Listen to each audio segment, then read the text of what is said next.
Hi, welcome to the NASCAR and NBC Podcast. I'm your host, Nate Ryan, joined by the mayor, Jeff Burton, who is just back from Las Vegas Motor Speedway, where Kyle Larson won the round of 8 opener to clinch the first spot in the championship 4 of the Cup Series playoffs. Jeff, we've seen this happen 3 times in the last 5 years where the winner of the round of 8 opener has become the eventual champion. Joey Logano in 2018, 2022, Kyle Larson in 2021. So I'll serve that up there to start. Do we make too much up of this? That is Kyle Larson now essentially maybe the favorite to win the championship because he's got a 2-race head start on preparing for Phoenix? Nate, I don't think we make too much of it. I think it's real. I think the opportunity to just completely focus on going and winning that championship, the evidence speaks for itself. Like, it's worked. The last 2 have been won that way. So it is a major advantage. It allows you. Look, you're still going to go into the next 2 weeks trying to win races because it matters so much. But the focus goes completely to winning a championship, and it also allows Hendrick Motorsports to put focus on the 24 car and to help them do what they need to do the next 2 weeks to get them into the championship. So I think it's a massive advantage for Hendrick Motorsports, not just for the 5 car, but for the 24 car. Yeah, it could be good news for William Byron in terms of, he already comes out of Vegas as the second-ranked car in points, and now certainly we'll get a lot of focus at Homestead. But Kyle Larson, of course, loves Homestead, wants to win there. I think it was interesting, Jeff, both he and Cliff Daniels, his crew chief, struck almost this defiant tone post-race last night where they said that, hey, we're going to focus on Phoenix, but we want to go win Homestead and dominate. We want to crush everybody. We want to go to Martinsville and run well. But explain to me the logic in that, because I think it was Stevie said on our broadcast that, okay, at the racetrack, yes, you're going to be focused on running well and making your car as good as you can, but every second you spend away from the racetrack now turns to Phoenix, right? Like every simulation session, every amount of setup knowledge that you have is focused on 2 weeks from now if you're Kyle Larson and Cliff Daniels, right? Yeah, well, I think the challenge for the negative to this is there's a challenge to changing your process, right? So if you listen to Cliff and Kyle both, they talk about the process, and they have a weekly process that they believe in. They stick to it no matter what the situation is. So do you change that, right? And that's a great question. Do you do something different because it's Phoenix and you can focus it on? I don't know particularly the team does that, but certainly the company does. The company now has a tremendous amount of time to spend on that car. That car will max out every single everything in regard to tech. It'll just, all the emphasis will go to that. And I think the main advantage in it, because all teams can turn that wick up, the main advantage in it is that you don't have the added pressure of the next 2 weeks. And yes, you go to Homestead trying to win, but if you don't, it's okay. It doesn't matter. Now, racers don't think like that, in the immediate. But when you have a bad day and you're in the rental car going back to the airport, you're like, it's all right. If you're having a bad day and now you have serious work to do, now you just add a whole nother week of pressure. So, those guys that everybody but him, right? Everybody but that 5 team, they have this week another week of pressure, another week of not sleeping well, another week of worrying about everything under the sun, right? And they don't have that. And it lets you release. And some drivers will say, yeah, I don't worry about it. They're lying. I'm sorry. There's no way that you don't worry about it. And it just allows everyone 2 weeks of time to catch your breath at the end of an exceptionally long season. Think about when you hear in football what it means to have an off week. What it means to have an off week between the last round of the playoffs and the Super Bowl. How the teams use that. Well, Cliff Daniels and Kyle Larson have 2 weeks, not 1, 2 weeks to have an off week to prepare. And it's just a massive advantage. Give me a sense of not just the avoidance of pressure now, like all that weight's lifted, but in terms of the preparation, I would presume Kyle Larson, Cliff Daniels had sim time lined up here already for the next 2 weeks. Is all of that Phoenix? I mean, do they worry one iota about Homestead and Martinsville? I think, I had a conversation, spent a fair amount of time just talking to Cliff at Darlington, just hanging out in the garage, just talking to him. And one of the things that he said to me that I believe in this is that, you do the same thing every week. Like every race matters. Every race is a championship opportunity. I think that mindset means that they probably prepare the same way this week that they would normally. I think that I don't look, Kyle Larson's not the kind of guy that is going to be hanging around the shop just for no reason, right? He's going to go in there and work and be productive, and then he's going to go do his thing, which he should do. So I don't know that the particular team says, okay, we're going to just put all of our focus on Phoenix. I don't think it works like that for this team. I think that they're going to stay in their process. I don't know that, but just in talking to Cliff and his belief and how you treat every week the same, no matter what the situation, you treat it the same. This will challenge that thought process, but I believe that is the mindset that they will have going into Homestead.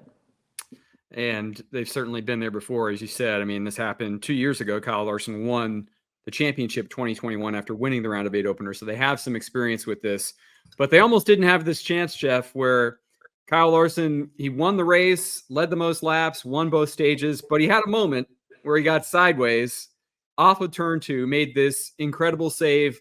Both you and Dale Jarrett analyzed this, I thought, very well in the broadcast. Basically said there's not a lot of drivers in NASCAR, never mind the world, who could do this. Larson talked about it after the race. He said that he just got a little bit out of shape. He thought he had it saved, and then it stepped out real quick, and he thought he was going to spin and hit the inside wall. And around that time, Larson said, I clipped the outside wall, and I got lucky. So was this a mixture of skill and luck, Jeff, where it's Kyle Larson, we know he can drive the hell out of a race car, but did he also get saved a little bit being so close to the outside wall? It was a little bit of both, but a lot of the second, which was skill. Certainly when the right rear came around, that helped stop the spin, right? That helped stop it. But the minute it hit the wall, his response to that was magic. His response to that was just was instinctive, right? It's not something you're thinking about. It is all the years of racing. It is all the experiences you've had. Your brain takes over and you just respond to it. Kyle Larson wasn't thinking, okay, I got to put 2 degrees of wheel to the left. I got to use 6% brake. It's all instinctive at that point. But when I say instinctive, it is from lessons learned of all the years of racing, right? And it just was a response. And it was awesome to watch. And I also want to say that it shows you how on edge these cars are and how on edge the drivers have to put them to go fast. I mean, here's a guy running in the front. He's not running 20th, right? And almost wrecks his race car. And that's what's required. Like, you have to be able and willing to dance on that edge. And what's unique, like this car, you're dancing on the edge and all of a sudden it crosses it and it does it quickly. And it just was a great exhibition of skill, a little bit of luck, lessons learned from the past.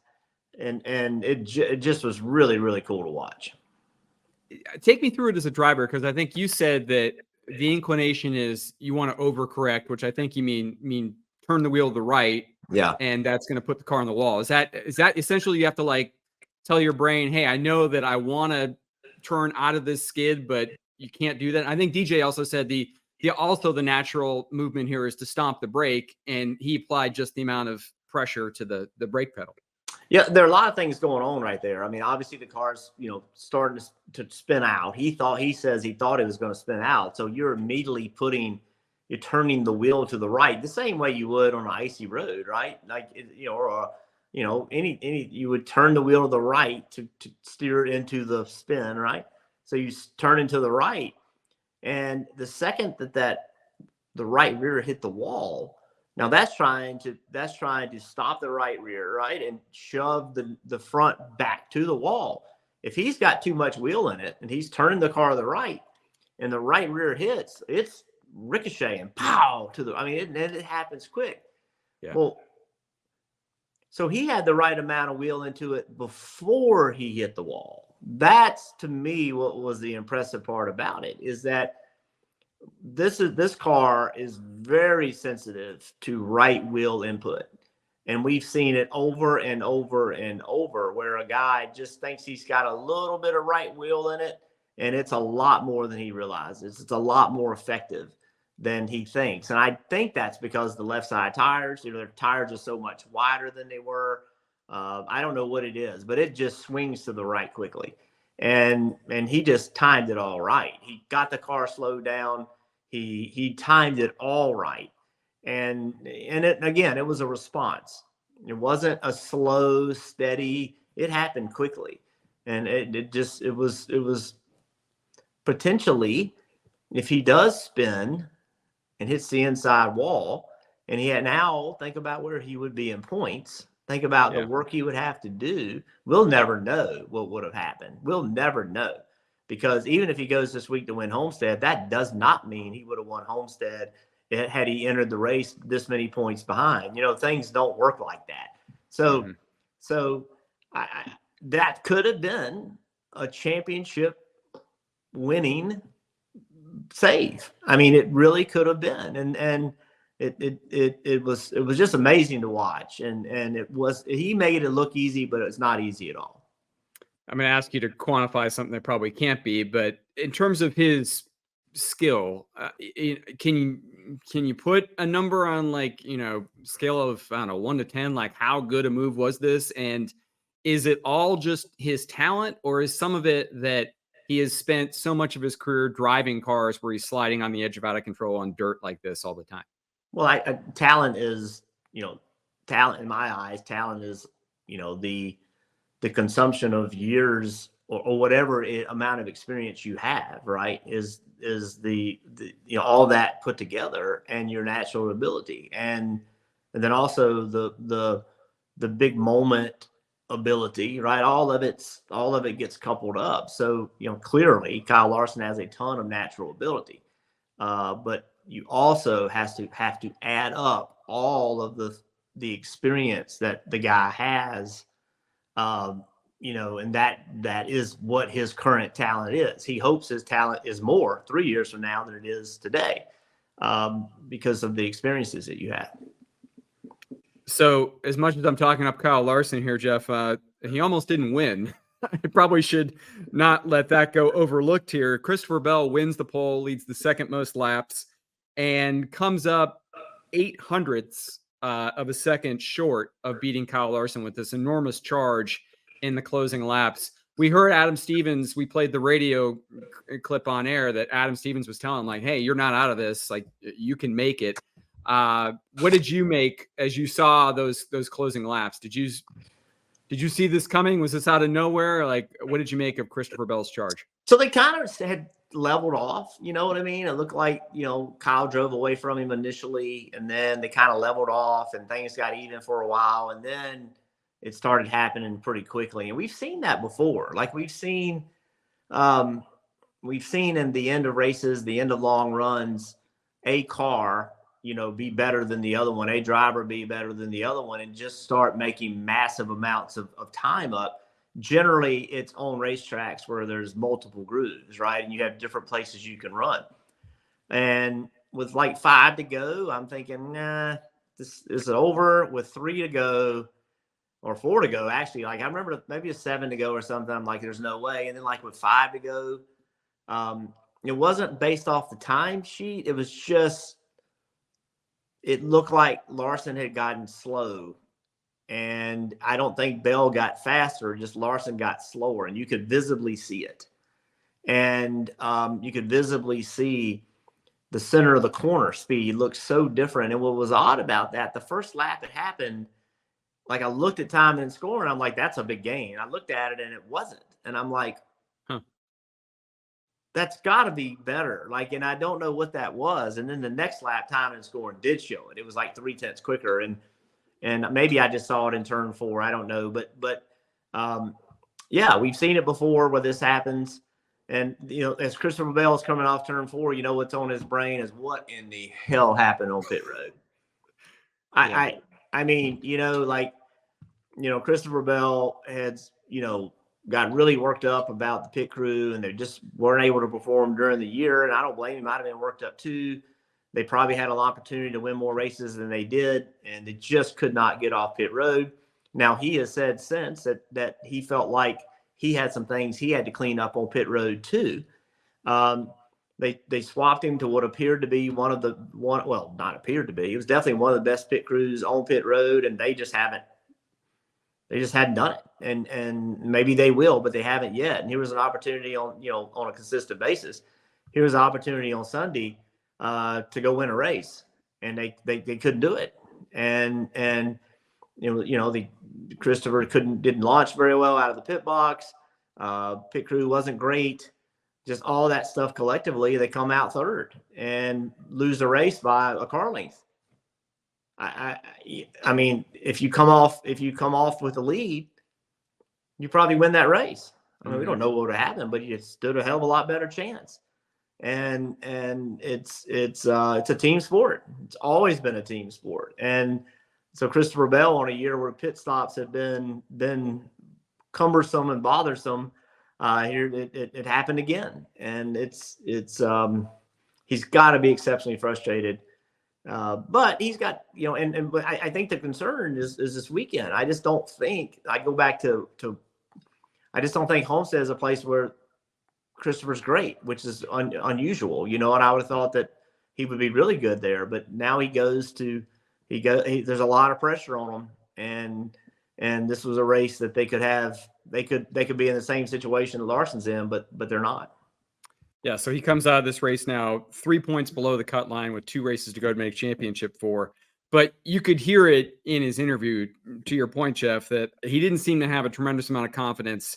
He felt like this was a big moment that had slipped away. I mean, this is a guy who won twice last year in cutoff races to advance, first of the round of 8 and then the championship 4. So when he did the interview with us after the race, I think he was also mindful of that fact and that this was a missed opportunity. He said, I feel like that was my moment to make the Final Four, and I didn't quite capture it. So I guess, working through all of that, and like you said, the pit crew struggles as well, I think we were watching Christopher Bell process that in the moment, and it was difficult. It's probably going to take a day to get his mind right.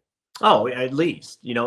And look, Christopher he's been in a lot of big races in his life, and he will come to Homestead fully prepared, but you have to find a way, the same way of when a pit crew has a bad pit stop, they have to they have to learn from it, but they have to put it away in another spot. And next time that car comes down pit road, you got to rock it.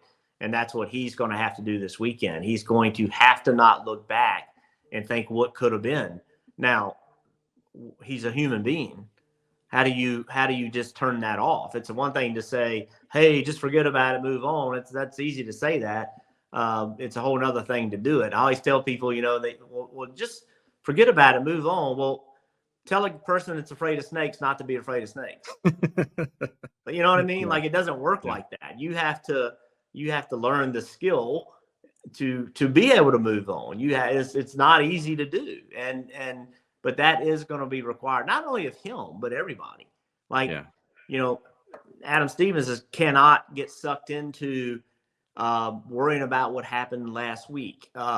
Christopher can't. The pit crew can't. They all have to find a way to move on because it's a lot of work. I mean, Blaney's in trouble, obviously, but everybody else is still in play. I mean, and there's going to be a lot of work to go get done the next 2 weeks, what they need to get done. I want to go back to what you said about the pit crew, because I think that when they made this change prior to the playoffs, we thought, oh, okay, problem solved. It's a quick fix. Pundits like me think, oh, they just take a really fast pit crew that is stopping on Ty Gibbs's car, put it with this car, they'll be fine. And then the first 2 races of the playoffs, I think they were ranked outside the top 20 in terms of pit crews after being ranked like top 5 when they were with the 54 of Ty Gibbs. So that this is still a problem. I mean, we heard Adam Stevens coaching Christopher Bell at points during this race, Jeff, saying like, I need you to get in the box a little bit differently. Stevie was kind of explaining how you could see on the tape that the jackman wasn't quite aligned with how Bell was stopping in the stall. I mean, we're 7 races into the playoffs with this new pit crew, and they're still making adjustments or trying to, figure out how to make this work 2 months in. I think it really kind of dispels the notion that there are any quick fixes. To your point, this really is a team sport. It is. And Christopher was very clear to me that he had to be better on pit road as well. And I found that interesting. Like it was almost like when they got the new pit crew, like sometimes when your pit crew's having bad stops, right, and it's just not going well on pit road, the pit crew is clearly a second off or whatever. I'm just making that number up. The pressure doesn't get applied in all the other areas, right? It's just like, we just need to fix that, right? And then when you do start having good pit stops, and now the analysis is, okay, we had the same stop as them, but we came out behind them. What else is there, right? What else is going on here? And now that the pit stops have gotten so fast, there's more opportunity to mess it up by pit road, by getting in your pit box, by your pit road speed, by all of these things that do influence how fast a pit stop is. Yeah. And it does matter. It does matter how the driver gets in the box. It does matter how the driver leaves the box. All those things matter. And it's very easy to dismiss them when the pit crew isn't doing great, right? And it's also easier to dismiss with a more experienced driver, because the assumption is he's doing all those things, where a Ty Gibbs, just hypothetically, because I don't have facts of this, I would imagine that Ty Gibbs has been treated like someone that doesn't know how he needs to be getting on pit road and how he needs to be getting in the pit box. And the amount of scrutiny around him and the job he's doing is higher than the amount of scrutiny that it would be for a more experienced driver. Right. So, but these things happen. I mean, these things happen where, that was part of the magic in Chad Knaus. Like, Chad Knaus never let Jimmy Johnson be a 6-time, 5-time, 4-time champion. He always treated him like he needed to be better in everything. Right. And Jimmy did the same with Chad. And so it happens in our sport. It happened around me, where I wasn't held as accountable as I probably should have been held, because I had won X amount of races. I had a stature in the sport. It's harder to do that. And it takes a certain unique personality to hold more experienced drivers accountable in every area. And I'm not saying that I'm not saying Christopher wasn't. I'm not saying that. But clearly, Christopher has said he has to be better on pit road. And at the same time, that pit crew went from being really good to not being really good. You don't have to be a mathematician to do the math and figure out that someone's told Christopher he's got to find a way to be better on pit road too, right? Yeah. So, but it is an orchestrated event that's ever changing, right? And the reason I say it's ever changing is because when you come down pit road, the guy that's in front of you, who is that? Where did he stop in his box? The guy that's behind you, who is that? Where did he stop in his box? Is he coming in after you? Is he coming in behind? Like, it's ever changing. So you can't you can practice it at the shop, but you can't really put yourself in every situation the way it happens on a Sunday. Yeah, not if you're talking about like how drivers are getting on and off the pits. I mean, you can't, every pit entry is different. Every track is different. You can't simulate that kind of thing at the shop. And when you made a great point there. I hadn't even thought about when we're going from changing 5 lug nuts and 12, 13 second pit stops to changing 1 lug nut and sub 9 second pit stops. You think that's going to shift the onus on the pit crews. I know we talked a lot about that, but I think you're right. In a way, it's kind of shifting the onus to the driver and leaving less of that margin now. Things that we might not have noticed about entry or exit before might not have showed up because of those extra 3 or 4 seconds on the pit crew. Now that's on the driver. Yeah, it's anytime you shorten them out the amount of time it takes to do something, the more important everything becomes, right? And I mean, if you're off 10% on a 10-second stop, that looks a lot different than if you're off 10% on a 15-second stop. It's a massive difference. Yeah, it's huge. So Christopher Bell, obviously, Jeff was fairly inconsolable after this race. I thought it was also interesting, William Byron, who, again, he's 11 points to the good with 2 races left in this round, but he also seemed really kind of down in his interview with us after a 6th place finish. The mood coming out of here, it felt like no one stumbled, although there was a disqualification for Ryan Blaney. We're going to get to that in a minute. But in terms of on the track, I don't think we saw any of the contenders stumble in a big way. But it also seemed like only the winner was happy because the standings now are so tight. You know, like explain that to me. Like, I mean, like no one came out of here with their hopes dashed, aside from, again, Blaney probably has to go win now one of these last 2 races, but everybody else feels kind of in the ballpark, but no one seemed to express that post-race. Well, the kind of day that it was, right? So, excuse me while I flip through my papers here because I don't want to say it wrong. Here's the kind of day that it was. So, we talked about in the pre-race, we talked about how no one wanted to make a mistake, but the points are so tight that doing good may not be good enough. So, Chris Buescher, he had a kind of a average day. Didn't finish 11th. Finished 11th, got no stage points, 0 stage points, right? And he lost 20 points. He lost 20 points, and he is now 23 back. Right. You can't have an average day. You can't. It's too competitive, and you know he lost 20 points with no stage points. And so, yes, mission accomplished by all, except for Blaney's team, mission accomplished by all by not digging a hole. But in not performing, Buescher has dug a hole. Like, unless he goes out and just has an incredible next 2 weeks, he's in a point, or other people have issues, he's dug himself a hole. Yeah. And because it's so competitive.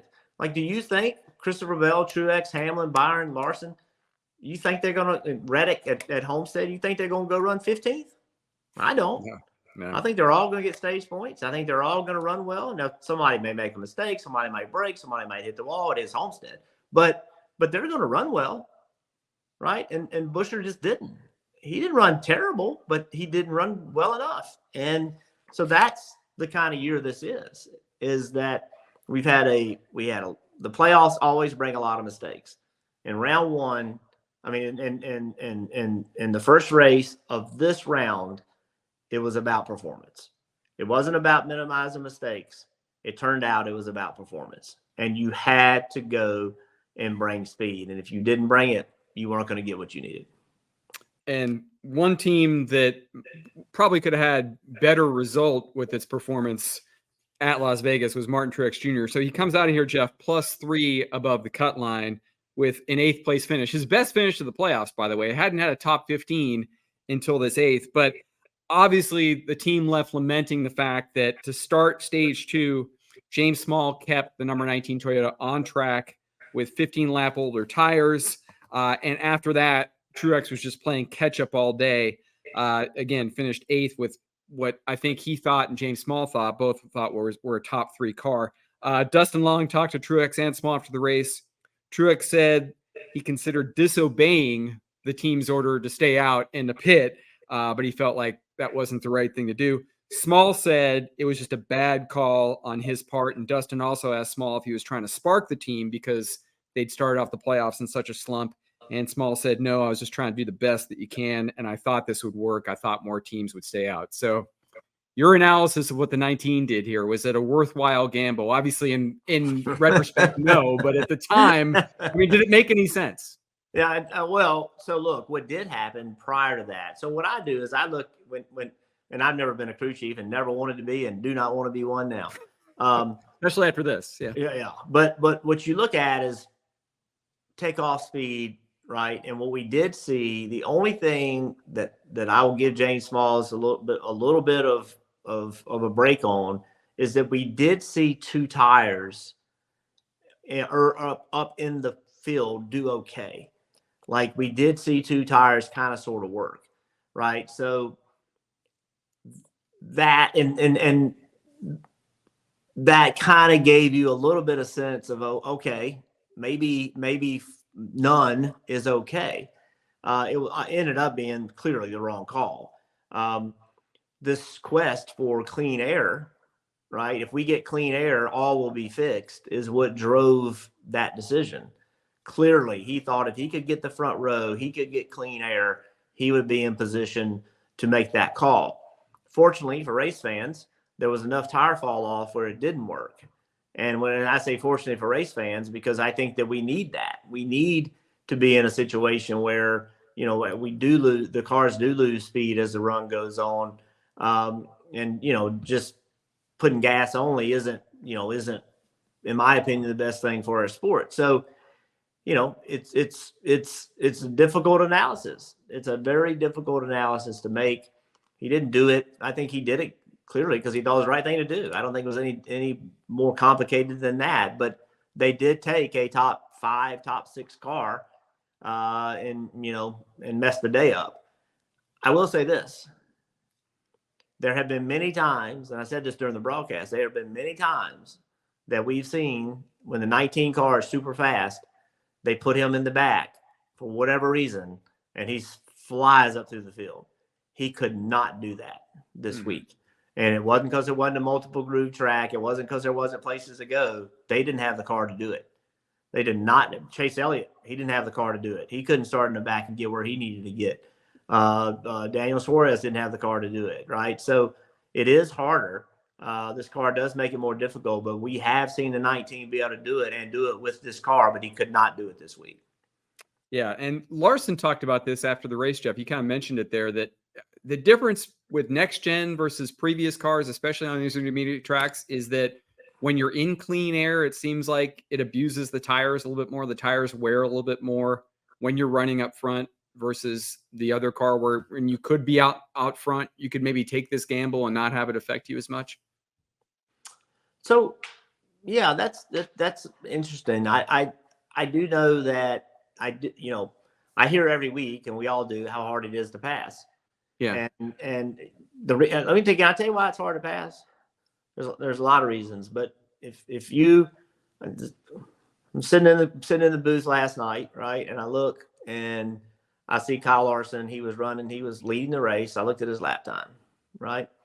And I looked down and I looked out the window and I saw there was a really good race with 4 cars racing for 17th. And I looked at their time and it was 1/10 of a second difference.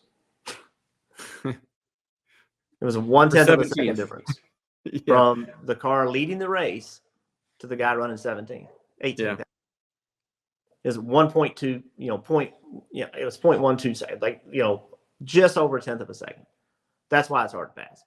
Yeah. It's so close. Competition has stepped it. It's so competitive. And yes, aerodynamically, a car behind another car is not going to be as good. You'll never fix physics. I don't give a damn what anybody says.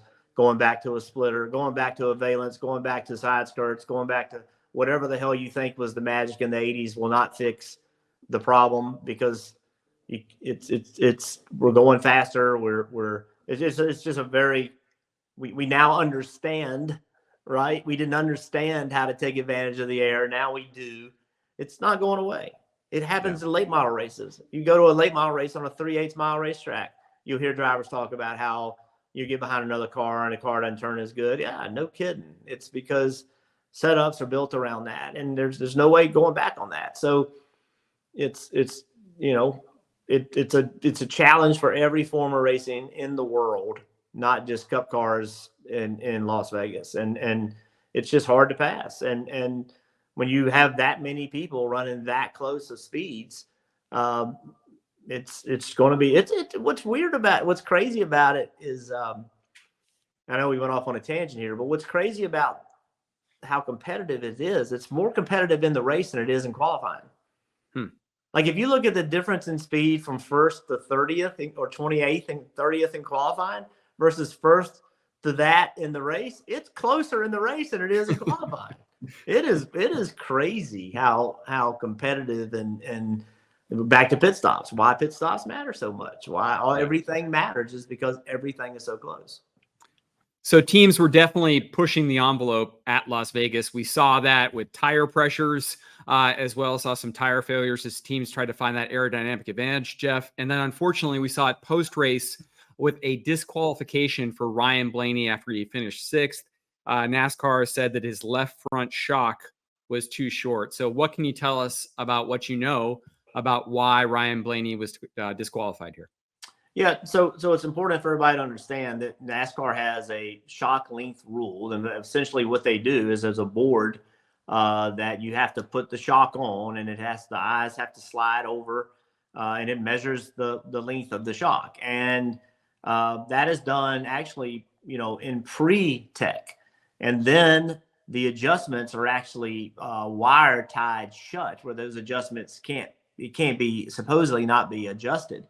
So this is a situation where clearly in pre-race, it went through, it was locked, and then something happened to where at the end of the race, it now no longer is within spec. And this is, in my eyes, kind of no different than an Xfinity car. Remember we used to have these inspections where the car was too low or too high at the end of the race and you would be DQ'd. This is really no different than that. It doesn't really matter why the shock was not in spec. It just wasn't in spec at the post race. And they what they do is they take essentially all the playoff cars and the 9 car because of the owner points, and then they do a random. So roughly 48 shocks went across and only one of them failed. And NASCAR will get into trying to understand why. But because it happened at the track, it did not happen at the R&D center. It happened at the track. It's a DQ. It's not an L1, not an L2. The penalty is a DQ, which means no stage points and finish dead last.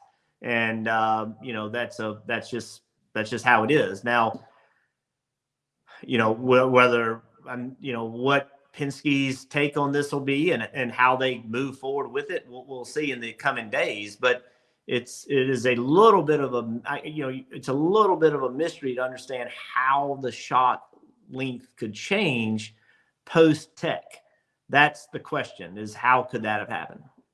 Yeah, and as we tape this on Monday morning, we don't have clarity yet on if Penske will appeal it. We know that they can, so we'll have to wait and see on what happens there. But if the penalty stands, Jeff, let's look ahead to Homestead. Certainly puts Ryan Blaney in a must-win now for Homestead and Martinsville if that penalty is intact. In terms of the Homestead preview, I think a lot of people are looking at this race as if it's Tyler Reddick's ball game, but a lot of people thought he was going to be good at Las Vegas too, and he wasn't all that great there. So, what's your take? Give us your handicapping Homestead and what you think we're going to see here in this middle race of the round of 8. I think we're going to see a great battle between Kyle Larson and Tyler Reddick, and Tyler Reddick has a whole lot to gain, and Kyle Larson doesn't. So Tyler Reddick's going to be pushing the button, trying to make stuff happen, and Larson's got nothing to lose, and they are, in my eyes, the two very best at wrapping just getting it on the boards and doing it all day, which is what's required at home. A lot of people can do it, but they can't do it all day. Those two can do it all day. They're not afraid to hit the wall. And there'll be others involved too, don't get me wrong, but I think those are the two favorites going into the race. All right, well, that's what we'll be watching Sunday, Homestead-Miami Speedway on NBC, and Jeff Burton will be a part of that broadcast, and always appreciate him being a part of the NASCAR and NBC podcast. Jeff, thanks for being here. Thank you, buddy. Hi, I'm Parker Kligerman. For more access like this from Pit Road, be sure to click and subscribe to the Motorsports on NBC YouTube channel.